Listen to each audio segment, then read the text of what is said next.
না, আর নয়।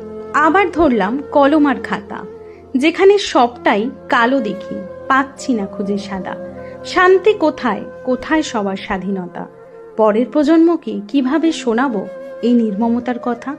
বর্বরতার নেই কোনো রং, নেই কোনো জাত। পরিবার অপেক্ষায় থাকে বিচারের তরে। একলা যখন নারী, লোলুপ সেথায় দৃষ্টিধারী, আর আমরা মোমবাতির মিছিল করি। সমালোচনা ধর্ষিতার পোশাক, সময় এবং কর্ম কেমন ছিল। এইবারে তো ধর্ষক সোজা হসপিটালেই এলো। তাহলে কি নির্মমতার নেই কি কোনো ইতি? মেয়েদের সুরক্ষার বাড়ল আরো ভীতি। তোমার আমার সবার ঘরেই মেয়ে আছে যেন, নিজের সাথে হলে কেউ মানবে না ইহেন। এটাই যদি স্বাধীনতা হয়, বিচার তো তার হবে। কিন্তু সেই বিচারে কেউ কি কারো প্রাণটা ফিরে পাবে? সেজে গুজে যেই প্রতিমা দেখতে সবাই প্যান্ডেলেতে যায়, মানুষরূপী সেই প্রতিমাই অবহেলা পায়। বদের বাসা তোদের নেশার সর্বনাশের তরে, যুগে যুগে মা দুর্গা ত্রিশূল হাতে ধরে।